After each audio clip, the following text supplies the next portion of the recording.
اعوذ باللہ من الشیطان الرجیم بسم اللہ الرحمن الرحیم قول معروف ومغفرۃ خیر من صدقۃ یتبعها اذی واللہ غنی حلیم صدق اللہ العظیم۔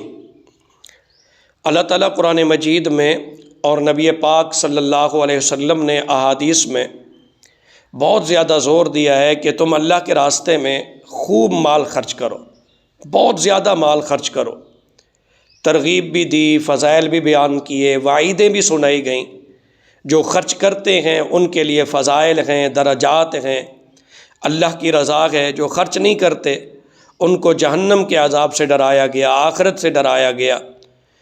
تو اب انسان جب مال خرچ کرتا ہے تو اس حوالے سے چند چیزوں کو ذہن میں رکھنا چاہیے۔ نمبر 1، اللہ تبارک و تعالی سورۃ البقرہ آیت نمبر 262 میں فرماتے ہیں الذین ینفقون اموالہم فی سبیل اللہ، کہ جو لوگ اپنے مال اللہ کے راستے میں خرچ کرتے ہیں، پھر خرچ کرنے کے بعد نہ ہی احسان جتلاتے ہیں اور نہ تکلیف دیتے ہیں، لہم اجرہم عند ربہم، تو ان کا اجر ان کے رب کے پاس ہے، ولا خوف علیہم ولا هم یحزنون، نہ ان پر کوئی خوف ہوگا نہ یہ غمگین ہوں گے۔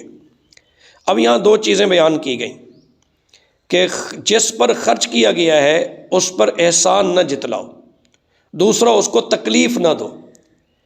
اگر درمیان میں احسان جتلانا آ جائے اور تکلیف دینا آ جائے تو یہ ایسا ہی ہو جاتا ہے گویا کہ آدمی نے مال خرچ ہی نہیں کیا، بلکہ الٹا اس کے لیے وبال بن جاتا ہے۔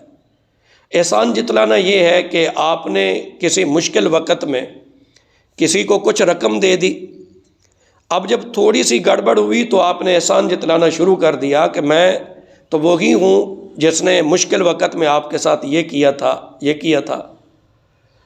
اسی طرح تکلیف دینا یہ ہے کہ آپ جس کو مال دے رہے ہیں اس سے کام لینا شروع کر دیں۔ یعنی مال تو دیا ہے، جب ضرورت پڑی کام کے لیے بلا لیا، یا پھر یہ ہے کہ لوگوں کو بتاتے پھریں کہ بھئی دیکھو میں نے اس کی خدمت کی ہے، میں نے اس کے ساتھ تعاون کیا ہے، یا اسی طرح اس کو آر دلانا، شرم دلانا کہ تو مانگتے ہی رہتا ہے، یا اس طرح کے جملے اور الفاظ کہنا، تو یہ تکلیف دینا ہے۔ تو جہاں احسان جتلانا آ جائے اور تکلیف دینا آ جائے تو وہ جو مال خرچ کیا جاتا ہے اس مال کا ثواب نہیں ملتا، بلکہ الٹا یہ قیامت والے دن اس کے لیے وبال بنے گا۔ اس لیے خواہ وہ رشتہ دار ہے، بھائی ہیں، بہنیں ہیں، کوئی بھی ہے، اپنا ہے یا غیر ہے، جس پر بھی مال خرچ کریں ایک بات ذہن میں بٹھا لیں کہ احسان نہیں جتلانا، نہ اس کے سامنے نہ کسی کے سامنے، اور نہ ہی اس کو کسی قسم کی تکلیف دینی ہے۔ ایک بات تو یہ ارشاد فرمائی۔ دوسرا سورۃ البقرہ میں ہی فرمایا آیت نمبر 267 میں وَلَا تَيَمَّمُوا الْخَبِيثَ مِنْهُ تُنْفِقُونَ وَلَسْتُمْ بِآخِذِيهِ إِلَّا أَن تُغْمِضُوا فِيهِ، یعنی نہ تم نیت کرو اس بات کی کہ جب بھی تم مال خرچ کرو گے تو وہ مال خرچ کرو گے جو بالکل بیکار اور ردی قسم کا ہو، کہ اگر ایسا مال تمہیں دیا جائے تو تم آنکھیں میچے بغیر نہ لو۔ یعنی کوئی بھی چیز آپ اللہ کے راستے میں دے رہے ہیں، پہلے یہ ذہن میں رکھیے کہ اگر یہی چیز مجھے دی جاتی تو کیا میں قبول کر لیتا یا مجھے یہ چیز پسند ہوتی؟ اگر تو جواب ہاں میں ہے تو وہ چیز اللہ کے راستے میں دیں، اگر نہیں تو پھر وہ چیز اللہ کے راستے میں نہ دیں۔ ایسے لوگوں کی سخت مذمت کی گئی ہے کہ جو اللہ کے راستے میں وہ چیزیں دیتے ہیں جو بالکل بیکار اور نکمی ہیں۔ تو فرمایا کہ اس میں یہ بات بھی ذہن میں رکھیں کہ آپ قابل استعمال چیز اللہ کے راستے میں دے سکتے ہیں۔ ایک چیز آپ کی ضرورت سے زائد ہے لیکن استعمال کے قابل ہے، آپ اس کو اللہ کے راستے میں دیں، آپ کو ثواب ملے گا۔ لیکن بالکل نکمی، بیکار اور ردی قسم کی چیز اللہ کے راستے میں دینا، اس سے منع کیا جا رہا ہے۔ یا اسی طرح یہ عادت بنا لینا کہ جب بھی دیں گے تو جو ہے استعمال شدہ چیز دیں گے، تو یہ عادت بھی اچھی نہیں ہے۔ اللہ تعالیٰ چوتھے پارے کے ابتدا میں فرماتے ہیں لن تنالوا البر حتی تنفقوا مما تحبون، کہ نیکی کا اعلیٰ ترین درجہ یہ ہے کہ تم اپنی محبوب ترین چیز خرچ کرو۔ اس لیے کبھی کبھار اپنی پسندیدہ چیز، وہ لباس میں ہے، وہ جوتے میں ہے، وہ کھانے میں ہے، کسی بھی چیز میں ہے، وہ بھی خرچ کیا کریں، یہ اللہ کو بہت پسند ہے۔ اسی طرح اللہ تبارک و تعالیٰ آگے سورۃ البقرہ میں آیت نمبر 271 میں فرماتے ہیں ان تبدوا الصدقات فنعما ہی وان تخفوها وتؤتوها الفقراء فهو خیر لکم، اگر تم ظاہری صدقات دو گے تو یہ بھی بہتر ہے، اور اگر تم چھپا کر دو گے تو یہ اس سے بھی زیادہ بہتر ہے۔ اب دو طرح ہے صدقہ کرنا، ظاہراً اور چھپ کر۔ تو آپ ظاہراً بھی دے سکتے ہیں، لیکن نیت یہ رکھنی ہے کہ میرا رب راضی ہو جائے، لوگوں سے واہ واہ لینا مقصود نہ ہو۔ پھر ورنہ اگر لوگوں سے واہ واہ لینا مقصود ہو، اپنی سخاوت دکھانا مقصود ہو، تو آپ کا یہ دیا ہوا آخرت میں کسی کام نہیں آئے گا۔ اس لیے ظاہراً دیں لیکن اپنی نیتوں کی حفاظت کریں۔ لیکن خفیہ صدقہ کرنا یہ اللہ کو بہت پسند ہے۔ حدیث پاک میں ہے نبی کریم صلی اللہ علیہ وسلم نے فرمایا کہ 7 آدمی قیامت والے دن اللہ کے عرش کے سائے کے نیچے ہوں گے۔ جب کوئی پسینے میں کان تک، کندھے تک، کمر تک، گھٹنوں ٹخنوں تک شرابور ہوگا، پسینے سے ڈوبا ہوا ہوگا، تو 7 آدمیوں کو اللہ اپنے عرش کا سایہ عطا فرمائیں گے۔ ان میں ایک وہ آدمی بھی ہے، فرمایا، جو اتنا خفیہ صدقہ کرتا ہے کہ دائیں ہاتھ سے دیتا ہے تو بائیں کو پتہ بھی نہیں چلتا۔ پسندیدہ یہی ہے کہ آپ خفیہ دیں۔ اب یہاں چند چیزیں ذہن میں رکھیے۔ نمبر 1، اگر ترغیب دینا مقصود ہو کہ میں دوں گا تو دوسرے بھی دیں گے، تو وہاں آپ علل اعلان خرچ کریں۔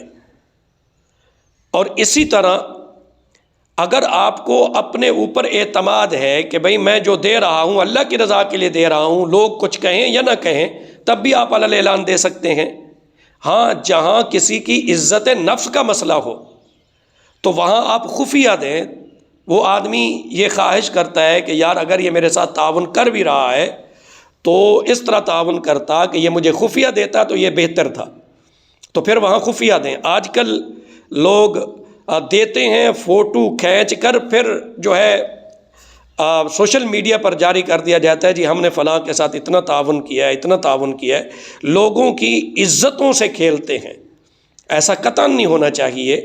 ایسے موقع پر خفیہ دیں۔ آپ جس ذات کو راضی کرنے کے لیے دے رہے ہیں تو وہ ذات دیکھ رہی ہے، تو اس لیے یہاں فرمایا کہ آپ ظاہری صدقات علل اعلان بھی دے سکتے ہیں، لیکن اگر خفیہ دیں گے تو یہ بہتر ہے۔ اسی طرح سورۃ البقرہ میں آگے اللہ تعالیٰ آیت نمبر 274 میں فرماتے ہیں وہ لوگ خرچ کرتے ہیں اپنے مال رات کو بھی اور دن کو بھی، خفیہ بھی اور اعلانیہ بھی۔